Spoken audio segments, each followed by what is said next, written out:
I can't tell you who I am, and I can't tell you the name of the program.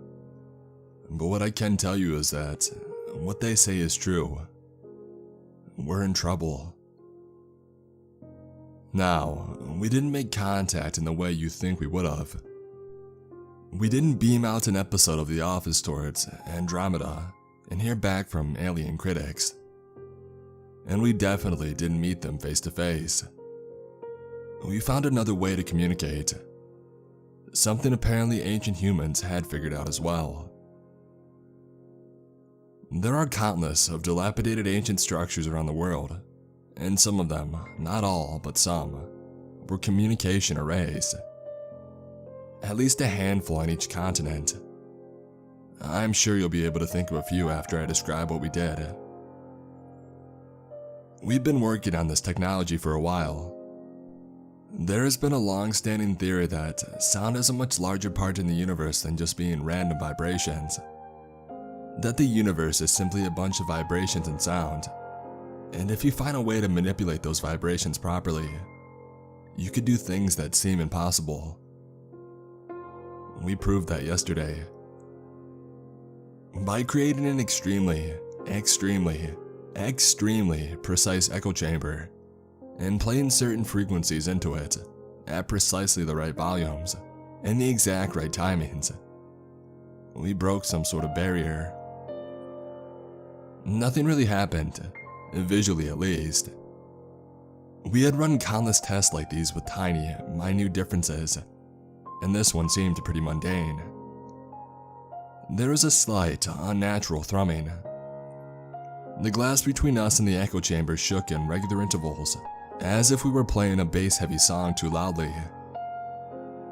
The first thing that tipped us off that something was happening was that once we turned the speakers off, the thrumming didn't stop. My 3 coworkers and I could all feel this thrumming in and out of our chest still, kind of like being next to a very loud drum. We talked for a moment before we all fell silent. There was something else now. It wasn't a voice. It was some sort of intelligent vibration. I can't explain it. It was like a voice was inside of my chest, but it was not speaking. I could just feel what it was saying. My cohorts and I debated on the exact wording afterwards, but we all agreed on the overall messages each time. Like I said, they weren't really talking, so I'll do my best to phrase it in ways that get across what they said, in the way they said it. Whoa, you guys are back? Is what I felt in my chest. My colleagues and I stared at each other in utter confusion. One of them spoke up. "Hello?" he asked hesitantly. There was a silence for a moment, before the thrumming spoke back. "Hey, I think I have it set up right now. Say that again." "Hello?" I repeated back to it in place of the other scientist. "Yep, there it is," he said quickly. "You guys figured it out again. That's crazy," it exclaimed. This was not how I thought the first human-alien conversation was going to go. I wasn't even sure that this was first contact at this point, though. "Who is this? What is this?" I asked loudly into the open air of our control room. I'm not sure if I'm allowed to give you details like who we are, but what this is, it's the ultimate form of communication in our universe. Your ancestors figured it out briefly too. With some quick deduction on how it was wording things, I think each of us figured out what we were talking to was an alien in origin around the same time. "Where are you from?" I asked. "You have to be close." Hell, with the way that we were talking back and forth, they had to be really close.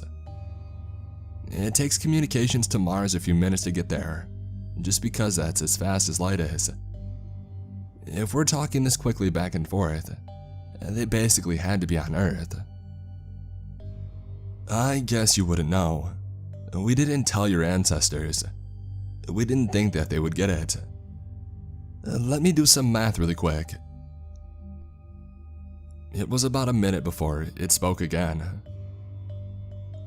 What you see as your observable universe, that's not the whole universe, not even close. Multiply that by about 15, and that's about how far away we are. And there's a lot past that. We all looked at each other. It was speaking utter bullshit to us now. That was impossible. We would never be able to communicate, ever. Physically impossible. We explained that to the chest voice, and we were met by an equal level of confusion. Why are you still using light as a yardstick? It asked incredulously.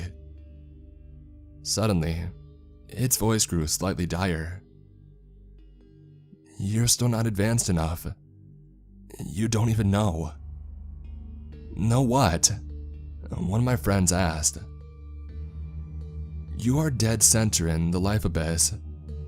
There is no life on any other planet around you, for more than 10 of your observable universes around you in any direction.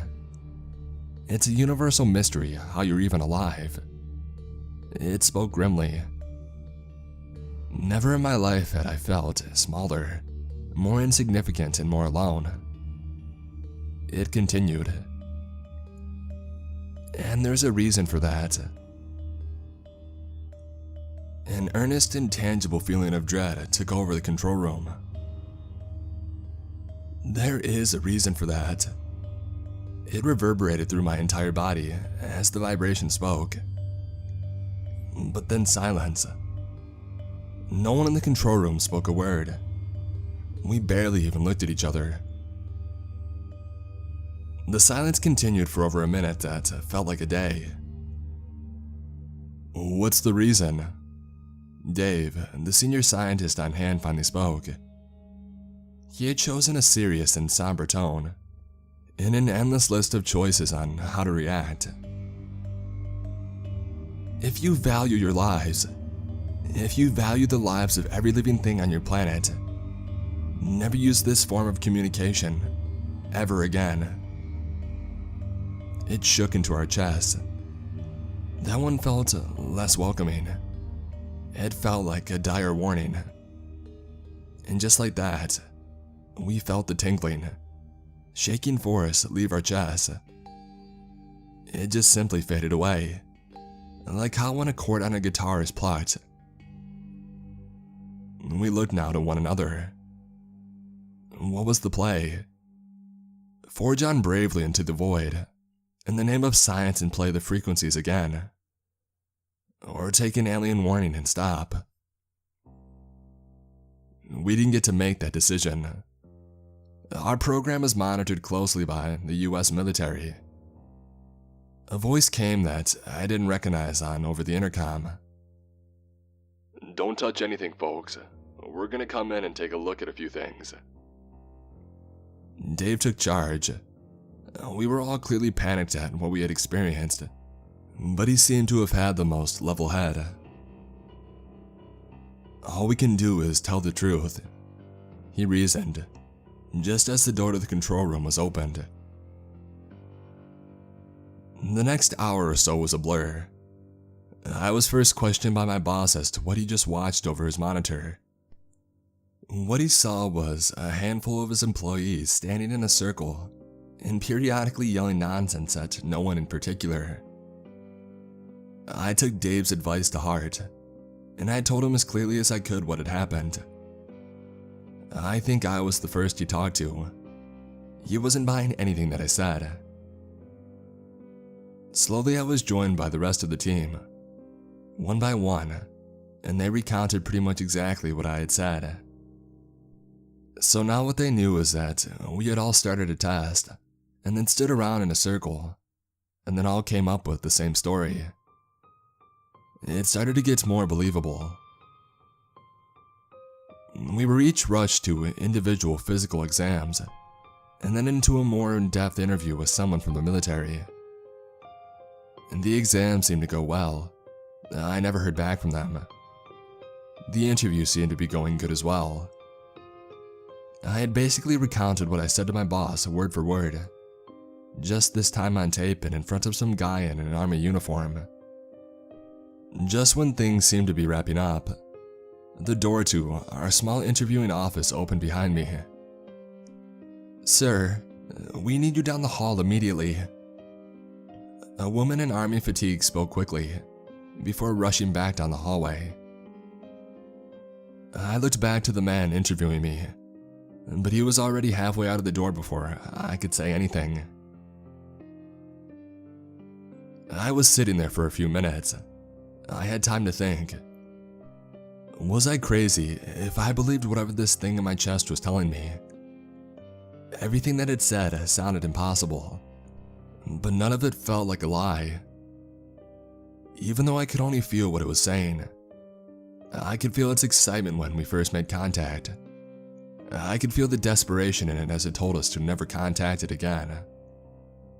What was important though? Nothing felt like a lie. I noticed that my interviewer had been taking notes as we spoke. And now that I had been left alone for a few minutes, I thought, what was the harm in taking a peek? I slowly reached over the table and I flipped his papers over. They read, "Unknown frequency report. Subject, my name. Significant physical changes to the subject since his last physical 6 months ago, according to the base physician after exposure to the frequencies in this report. No cosmetic changes or complaints of pain or unease. He describes vibrations in chest and describes hearing voices after being exposed to the frequencies. No history of mental illness. Frequencies that cause mental illness, breaks with reality, hallucinations." And that's as far as he got before he was interrupted. I slid the papers back across the table and I sat back in my chair. All of us had described the same thing, but they were thinking that we were all just crazy.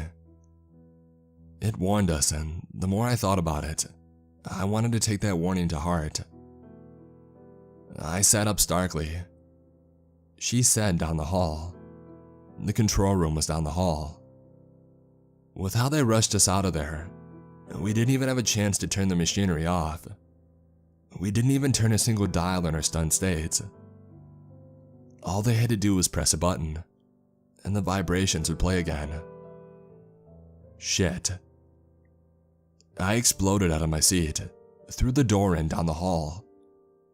I ripped the door to the control room open, to all of the military officers, and a few more scientists standing in disbelief. I hadn't even heard the vibrations again, but I could hear the voice on the other side. And now, so could they. "I just told you to never use this again." It thundered in my chest.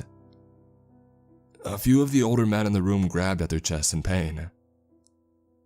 "1 second, I need to check something." It spoke again, angrily.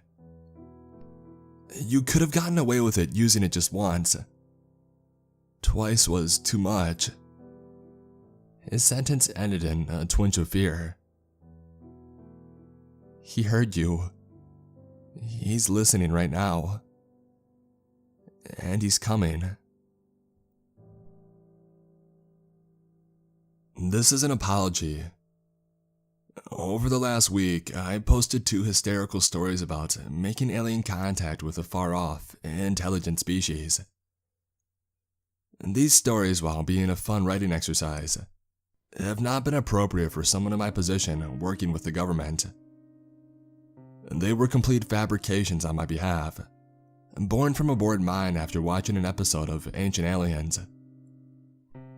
There is no device that can read vibrations, and there are no magical frequencies that can cross impossible distances in the blink of an eye. Everything I wrote is pure science fiction. I wouldn't be posting this in truth if it weren't for the higher-ups where I work finding out about my little stories. That was an embarrassing talking to. I truly didn't even mean to write a second part. but the demand was through the roof. I thank you for this. It's really cool having a bunch of people praising you for your writing, even though it was just that. Writing. I have been told that I should try to squash any conspiracy theories that might pop up, so I'm going to give you my personal info. My name is Brian King. I'm 34 and I live in Washington, D.C. I'm a white male, overweight. I have a wife and 3 children. And so my job and providing for them is far more important than any writing exercise online could ever be. I've actually been suspended from work for the time being. They said if I posted something like this, to clarify that it was all fake, that it would be a good first step to coming back to work. This is my livelihood that we're talking about. I can't mess around. I've also been told to write this and mention every aspect was totally fictitious. That includes the echo chamber and any devices I may have described. That includes any intelligent life form from the far-off reaches, beyond our capabilities of detecting at this time. That includes any mention of some extraterrestrial threat that our planet may be facing.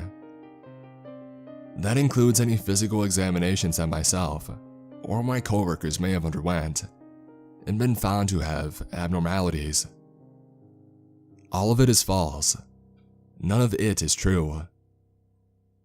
And so yes, unless someone figures it out, this will be the last that you hear from me. I'm truly flattered that everybody liked my writing so much. I think this will end my storytelling career, at least for a good long while. Who knows though, maybe after my career of rocket science and planetary orbit, I could become a writer. You'll have to keep an eye out for me on the bestsellers list in a few years.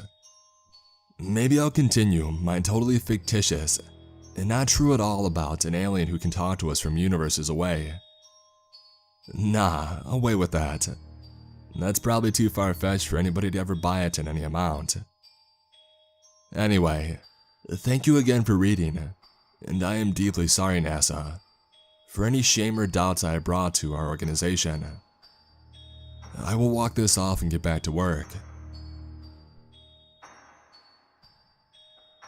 Forget the codes. Good job on figuring one of them out, but forget them. This is bigger than my job at this point. This is about the world. This is about you, the person reading this, and what you can expect moving forward in the next weeks.